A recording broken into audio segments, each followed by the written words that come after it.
Oi, bom dia.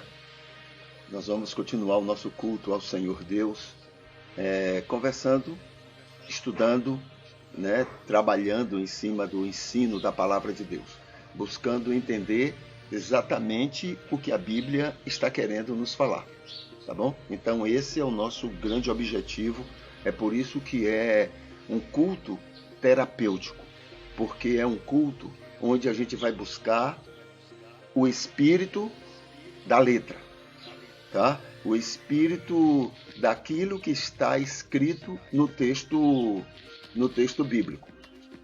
Então, esse é o nosso objetivo.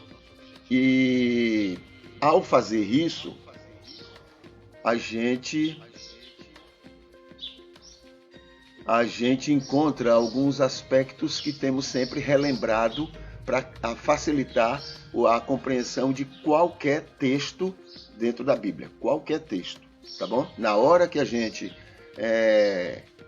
tem em mente essas informações, ou isso que eu vou mencionar, e que já temos mencionado em outros cultos, a gente pode entender perfeitamente o que é que a Bíblia está dizendo como ensino de Deus, tá?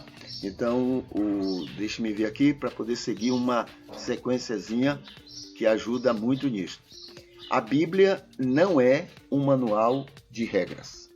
Então, esse é o primeiro aspecto diante daquilo que a gente descobre no ensino da Bíblia. Então, a ideia de que lá você vai encontrar regras, o que deve ser feito, o que não deve ser feito, esse não é o sentido da Bíblia. Mesmo porque isso seria jogar, vamos dizer assim, conversa fora, porque a Bíblia diz mesmo que nós, por nós mesmos, somos incapazes de obedecer. Então, regra para quem não pode, não consegue obedecer, não tem sentido, tá bom?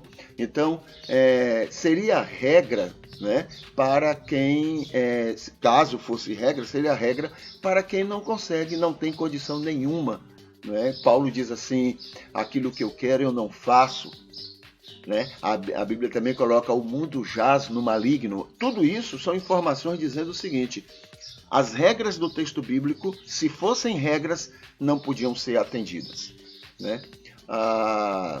Quando a Bíblia diz que não há um justo sequer, ela está afirmando, olha, não há ninguém que atenda qualquer tipo de regra que possa ser colocado. Entende? Então ela não é regra. A primeira coisa importante que a gente tem que guardar. Aqui na sequência diz assim, não seria nem princípios. Quer dizer, não é regras, mas nem princípios. O que seria isso? Seria assim, a gente só consegue chegar aqui, mas é colocado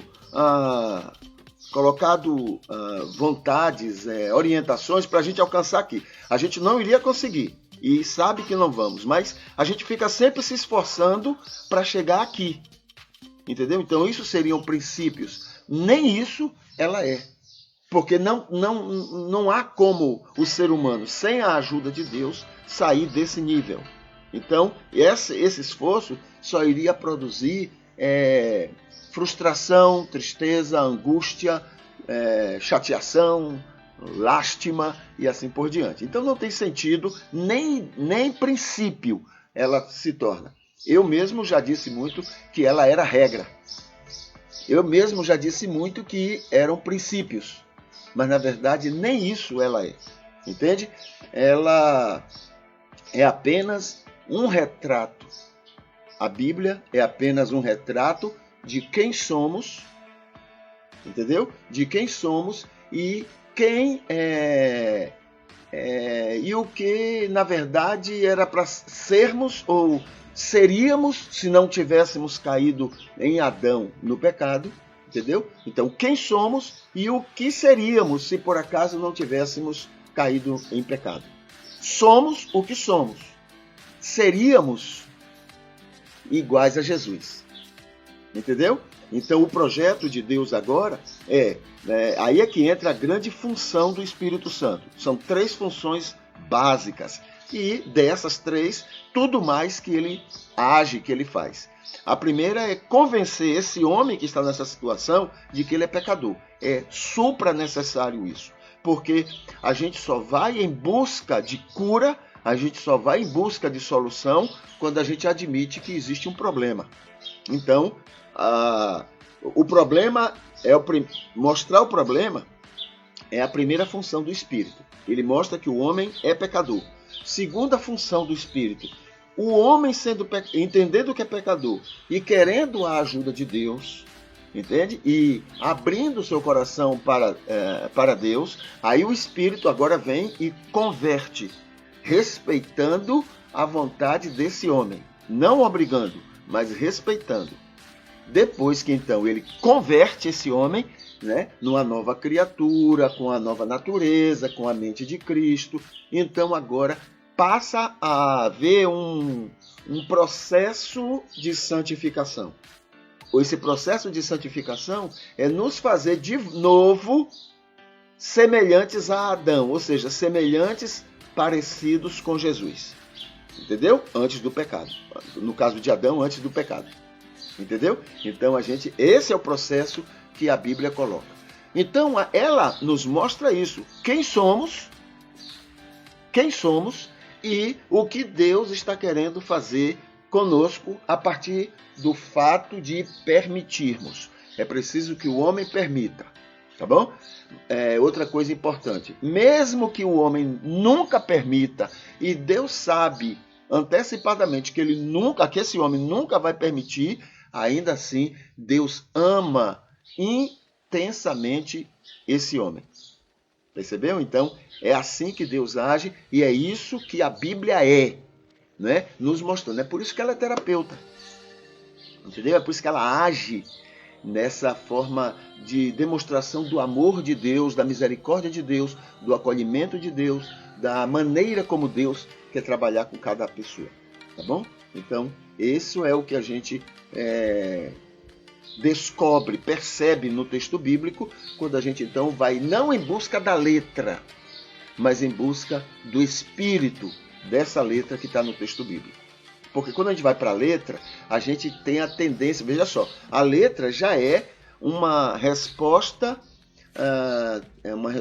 preconceituosa do escritor em cima do que ele viu de Deus. Já é resultado de preconceitos. E a gente então, quando vai analisar, vai absorver essa letra, a gente ainda coloca o nosso preconceito. Então, existe essa situação. Quando a gente fala em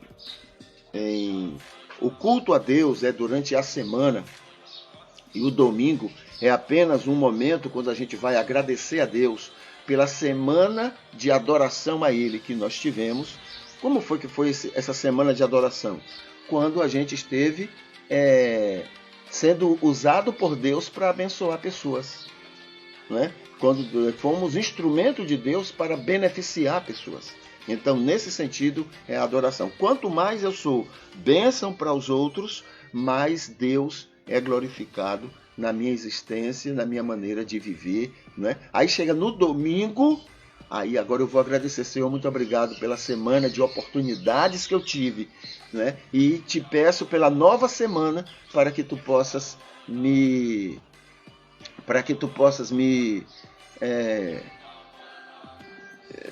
usar para continuar abençoando outras tantas pessoas que tiverem contato conosco. Foi assim com Jesus e a gente então imita Jesus adorando a Deus, tá bom?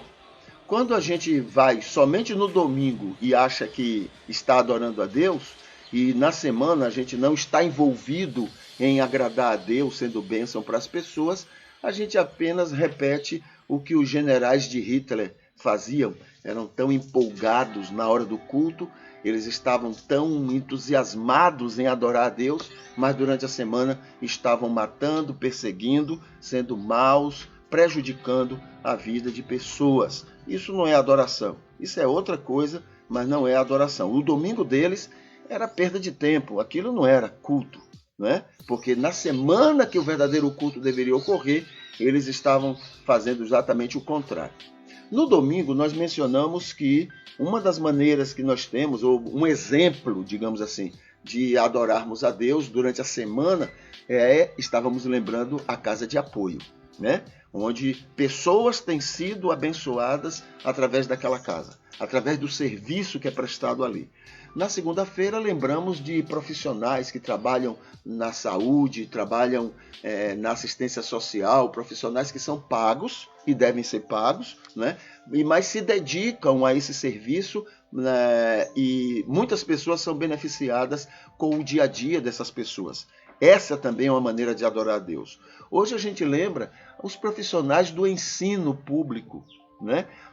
Na hora que você está atuando para que pessoas sejam abençoadas através da educação, mesmo você sendo pago, ali é uma maneira de você estar cultuando a Deus, uma maneira de você estar exaltando a Deus, né? Porque Deus está abençoando aquelas pessoas através de você, através do seu serviço, através da sua dedicação.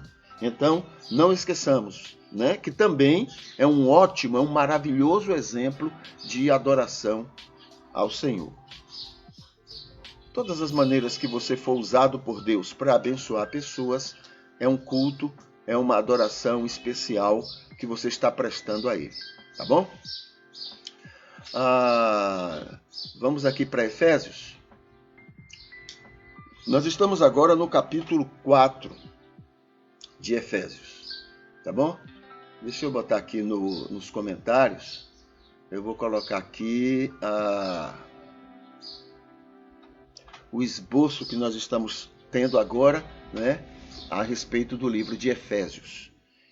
Então está colocado aí. Então vamos para Efésios. Efésios capítulo 4, vamos começar o versículo 1. Essa parte do capítulo 4, ela tem o seguinte título: A unidade do corpo de Cristo.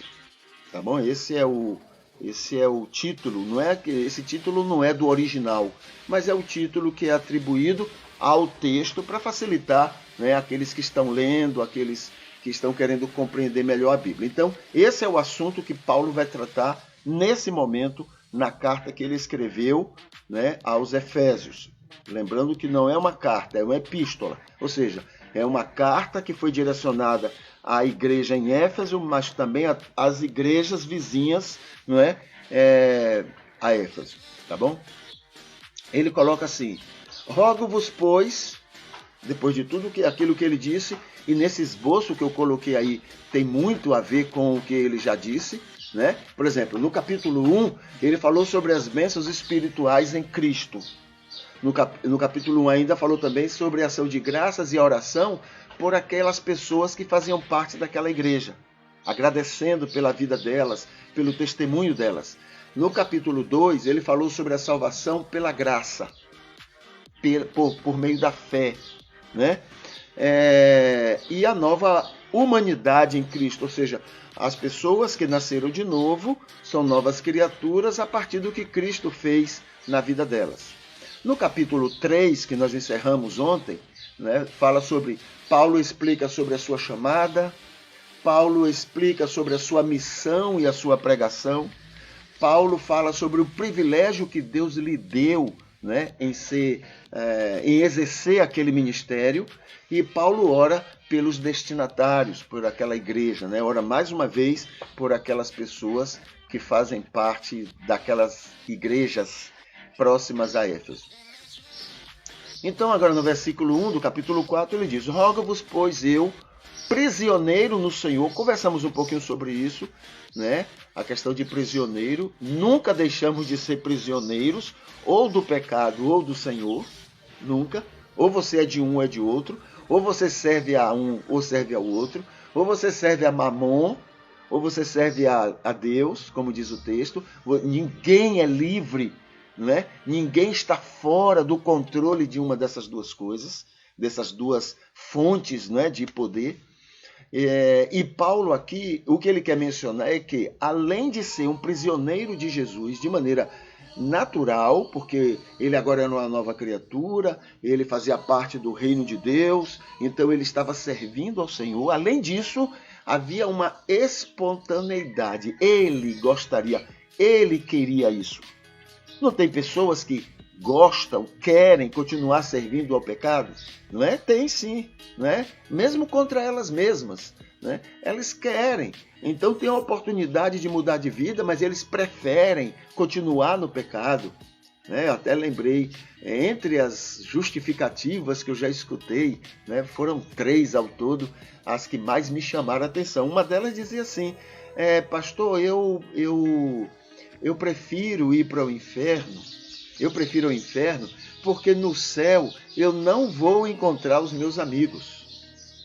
Né? Então eu prefiro ir para o inferno. Bom, eu acredito, e tenho certeza, aliás, que foi uma brincadeira que a pessoa fez. Mas ela está falando, ela está dizendo, dando uma resposta. Entendeu? Provavelmente, inconscientemente, ela já tem aquilo pronto para ela. Ela não quer largar a vida que tem. Porque para onde ela vai encontrar os amigos. Né? Tem outras justificativas também interessantes. O que Paulo quer dizer aqui é assim, eu já sou um prisioneiro de Jesus. Agora eu escolhi, eu prefiro, é um desejo do meu coração, né, ser prisioneiro do Senhor. Entende? Então essa é a palavra, né, a resposta de Paulo a essa situação. E ele começa assim, rogo-vos, pois eu, o prisioneiro no Senhor, que andeis como é digno da vocação com que foste chamado. Olha, esse rogo-vos é interessante nisso, né? É como se ele tivesse assim, pelo amor de Deus, irmãos, né? Andem segundo a vocação de vocês. É como se fosse um apelo. Ele está apelando, olha, façam de tudo para que vocês sejam íntegros, sejam coerentes com a fé, vivam um evangelho, vivam a vida nova, que o mundo possa ver em vocês a verdadeira luz, possa ver em vocês o sal que vocês são. Esse é o apelo dele, né?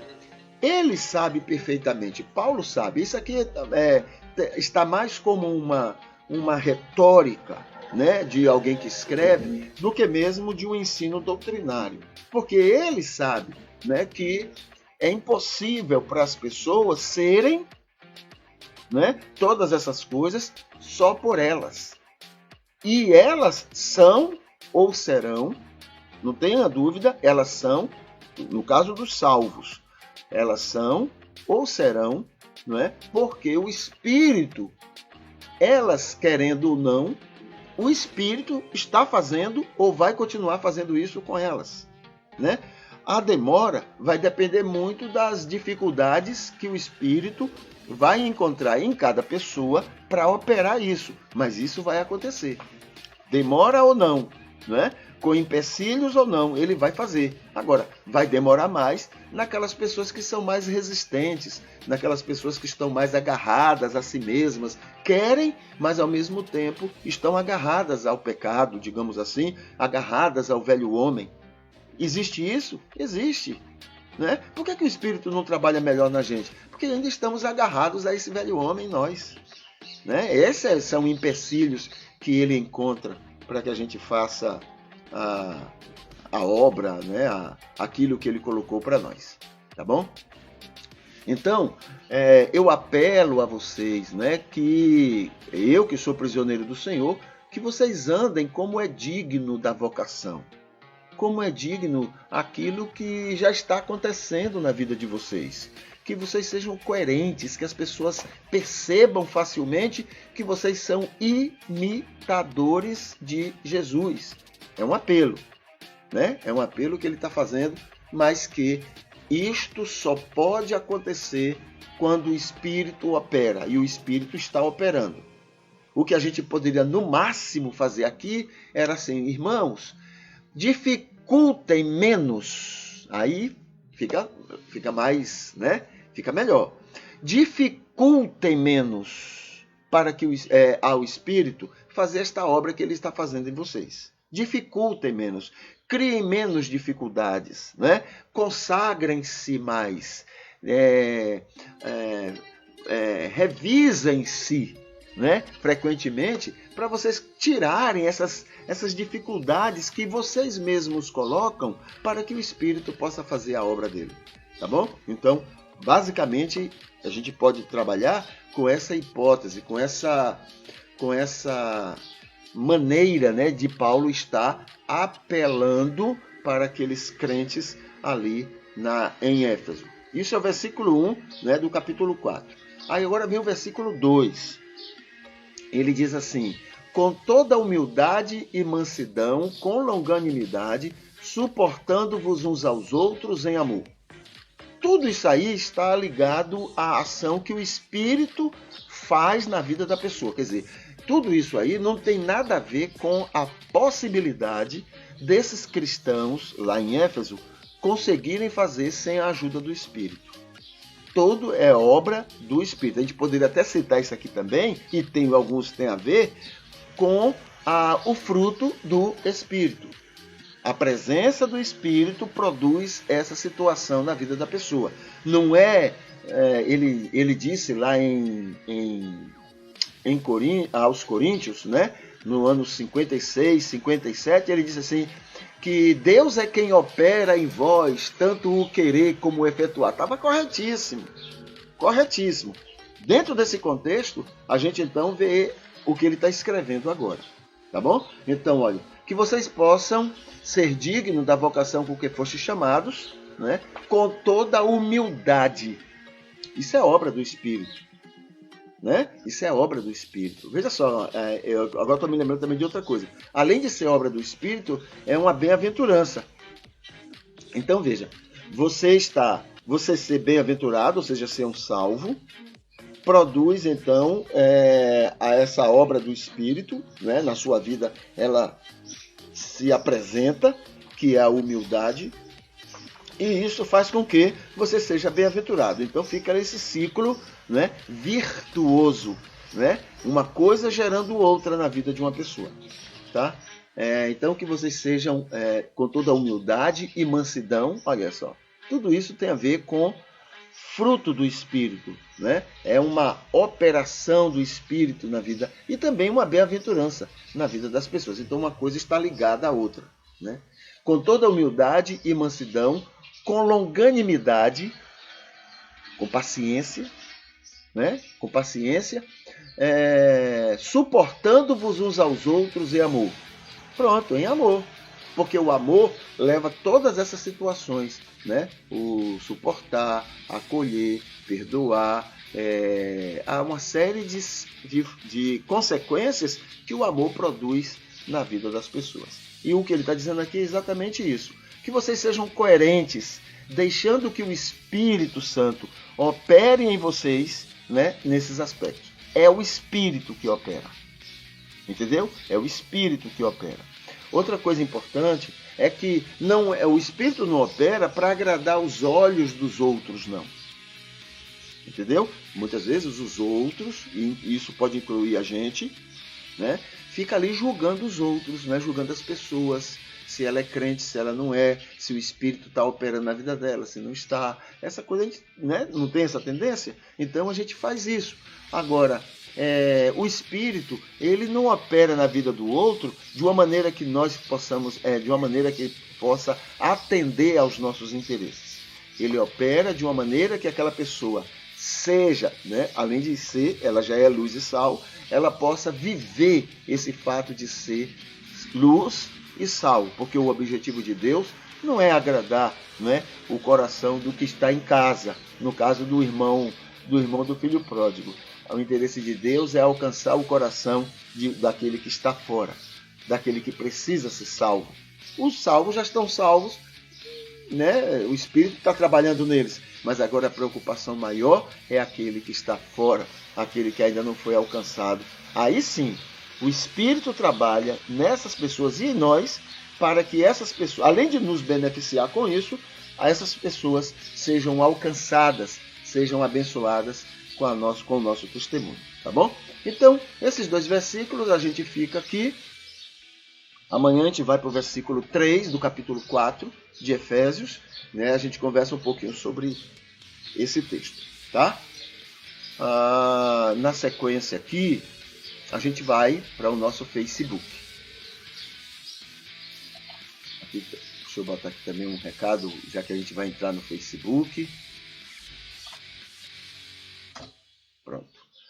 gente entra no Facebook. Vamos lá para o Facebook. Aqui está o nosso culto. Deixa eu abrir aqui a imagem, a janela, para que fique visível. Pronto, esse é o nosso culto, né? Hoje estamos cultuando a Deus aqui. Deixa eu arrumar aqui. Pronto. Já temos aqui algumas pessoas que já estiveram conosco, né?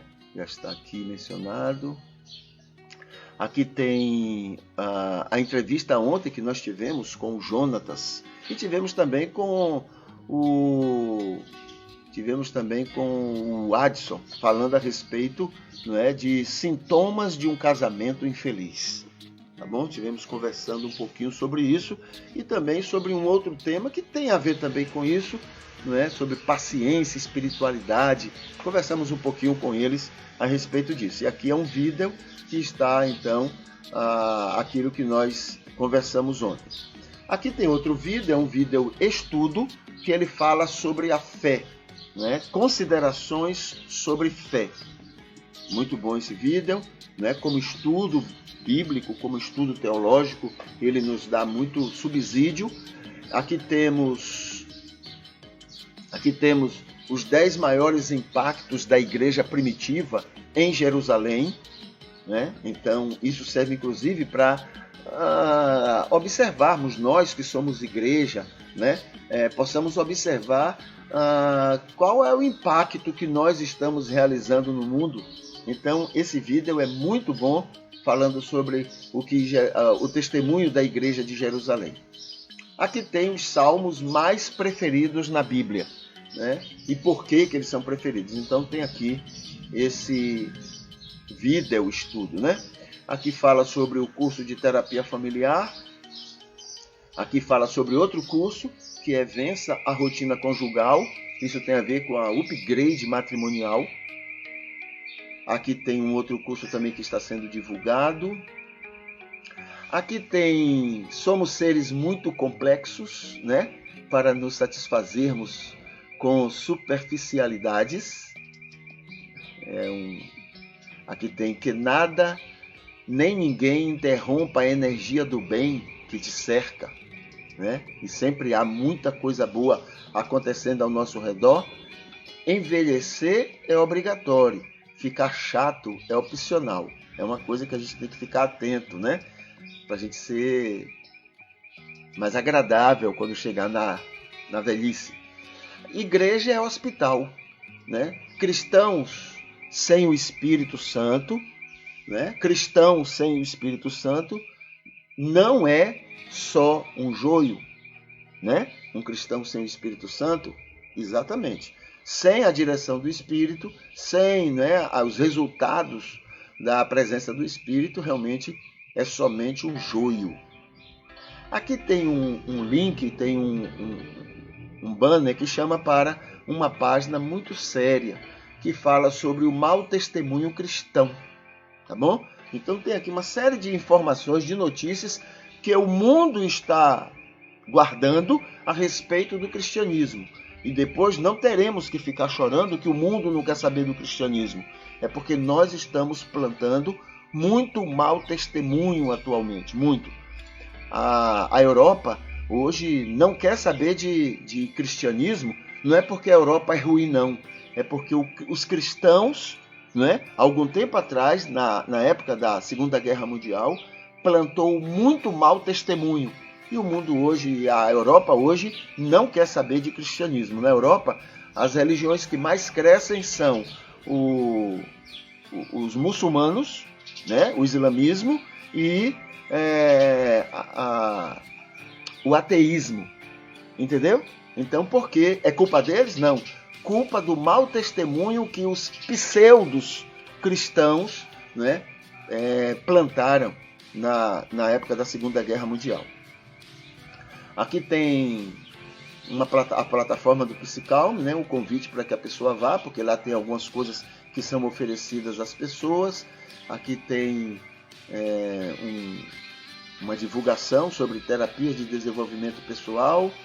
Aqui tem outra divulgação. Aqui ainda falando sobre crimes do cristianismo na Idade Média, né, em nome de Jesus, em defesa da fé, crimes que o cristianismo fez, produziu e que até hoje, né, prejudica a humanidade. O que mais? Aqui tem o filme que nós assistimos, que convidamos todos a assistirem também. A cultura apocalíptica e outras culturas que estão na Bíblia. E aqui tem o culto de ontem. O culto de ontem, né? Então, não temos aqui nenhum assunto que foi indicado para a gente conversar hoje. Então, a gente vai conversar sobre... Vamos continuar aquele assunto sobre a Bíblia, né? Que nós começamos já e temos desenvolvido já ontem, antes de ontem, coisa assim. Então, é sobre a Bíblia. Alguns aspectos, né? E estamos presos desde ontem a conversar sobre estilos literários que são usados na Bíblia. Por que é importante isso? Para que você possa ler o texto e você possa entender melhor quais são as características daquele texto. Tá bom? É assim, você não pode ler um livro de história da mesma forma que você lê um livro de poesia. O livro de poesia tem características próprias, entendeu? Ele tem uma linguagem própria, ele tem uma figuração própria, enquanto que o livro de história tem outras características que você precisa conhecer. Você não pode ler história como se fosse poesia. História é história, né? Então a mesma coisa. Na Bíblia ela tem vários estilos que estão ali e que precisam ser compreendidos quando a pessoa quer realmente conhecer a Bíblia. Por exemplo, ela fala num texto que é de música que Deus tem asas. Isso a gente não pode levar ao pé da letra, né? Não pode entender isso como sendo uma coisa literal. Mas para música e para poesia tem sentido, entendeu? Ele me cobre com as suas asas. Então, é nesse sentido que é importante a gente conhecer os estilos que tem na Bíblia. Então vamos ver aqui, já vimos alguns estilos. Hoje a gente pode lembrar aqui, quer ver? O estilo jurídico, estilo de lei, né? A lei, ela é diferente, apesar que naquela época não tinha tanto um linguajar tão jurídico, mas no máximo possível jurídico daquela época. Você vai encontrar aí o livro de Levítico, por exemplo. Você não pode ler o livro de Levítico da mesma forma que você lê o livro de Gênesis. Entende? Porque o de Gênesis, já vimos, tem o aspecto, tem um estilo, deixa eu ver que eu me lembro aqui, é o estilo interpretativo, os 11 primeiros capítulos de Gênesis, interpretativo, e o restante é um texto histórico. Entendeu? Claro, tem alguns momentos lá em Gênesis que pode aparecer alguns aspectos jurídicos, né? Mas o livro de Levítico é basicamente um livro jurídico, tá? São leis, é legislação para o povo, tá? Lembrando que aquilo ali é uma preocupação com o povo naquelas circunstâncias e que Moisés entendeu de Deus que era para estabelecer para o povo, tá? Tem coisas ali esquisitas que Deus jamais falaria, porque Jesus jamais falaria aquilo, né? Tem coisas lá meio esquisitas, mas Moisés entendeu de Deus, ele entendeu que Deus queria que fosse daquela forma, né? Tem muita coisa aí lá repetida de outros povos vizinhos do próprio Egito, né? Com a sua legislação e assim por diante, tá? Tem o estilo musical, aí entra o Salmo. O Salmo não é exatamente uma poesia, aí né? Porém, não é exatamente só uma poesia. Ele é musical, ele tem características de música, é para ser cantado. O Salmo, ele tem as métricas, ele tem uma série de marcações, né? Que identificam como sendo um texto musical. E tem que ser visto como hinos, né, que eram cantados naquela época, tá? Então não pode ser lido ao pé da letra. É uma linguagem hinoidica, digamos assim, né, para adoração a Deus. O livro de Jó, por exemplo, Jonas, Oséias e alguns textos de Jesus têm o estilo parabólico, né? São parábolas. O que é parábola? Basicamente, a parábola é uma história possível de acontecer, mas que necessariamente não aconteceu. Ou seja, pode ter até acontecido. Entendeu? Não faz diferença se aconteceu ou se não aconteceu. Mas é uma história dentro do possível de ter acontecido. Ok? Dentro do possível. Então, ninguém pode cobrar que aquilo aconteceu. Né? Jesus conta a parábola do filho pródigo. Não quer dizer que aquilo aconteceu realmente. Porém, é possível que tenha acontecido. Entendeu? É possível. Não é possível? Como outras parábolas de Jesus, então ele pegou do cotidiano, né, de todo mundo. Então pode ou não ter acontecido. A mesma coisa é Jonas. A mesma coisa é Oséias. A mesma coisa é Jó, o livro de Jó. Entendeu? Então são textos ditos parabólicos. Ele tem o estilo parabólico. Tá?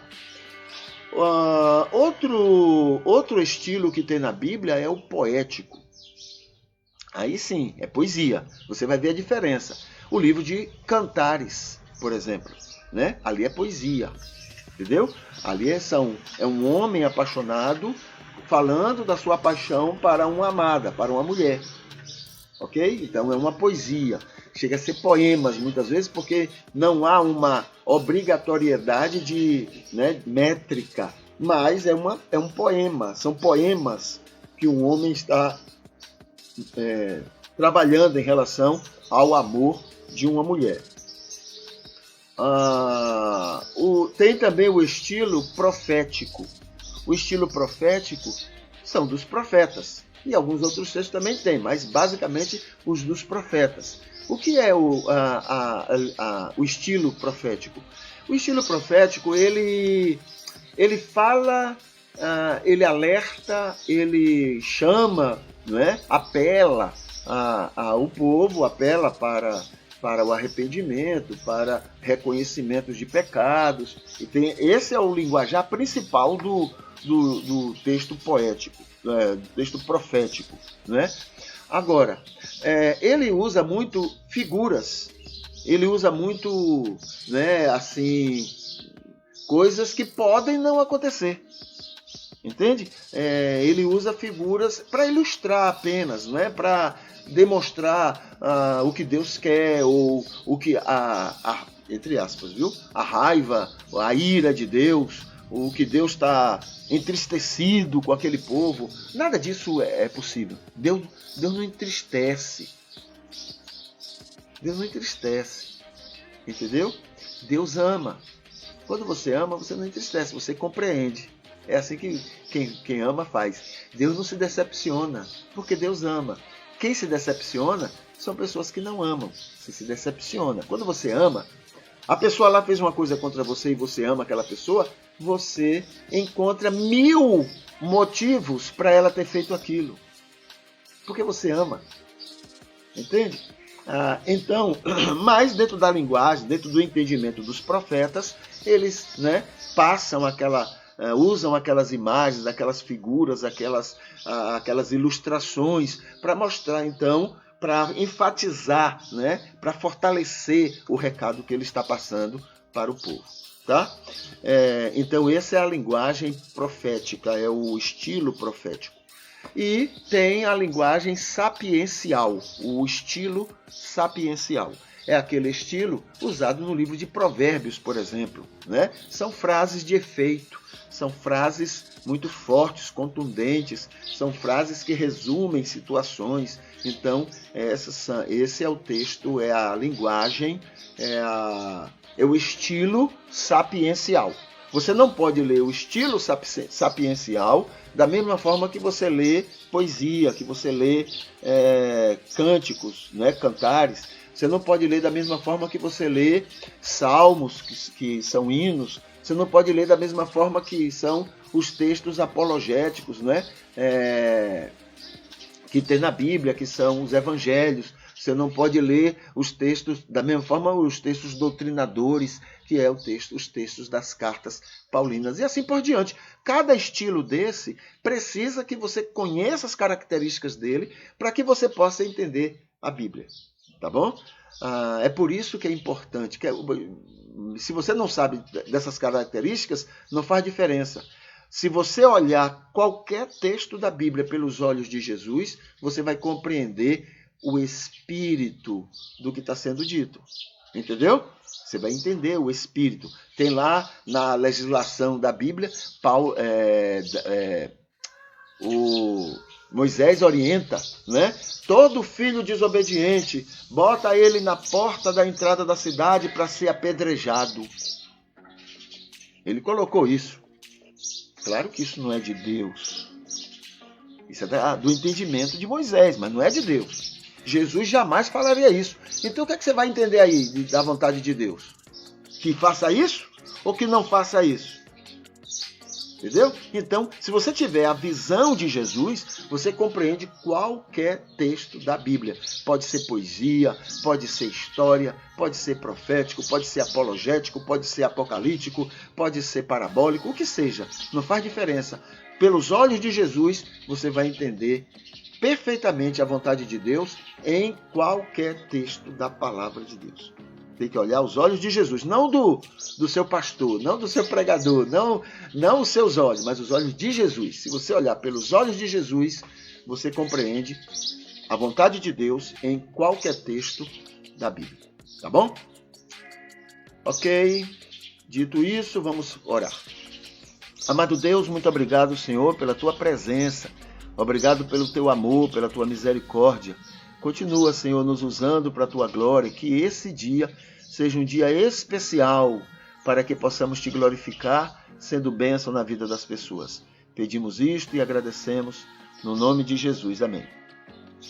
Muito bem, oração final. Depois tem aqui, hoje é terça.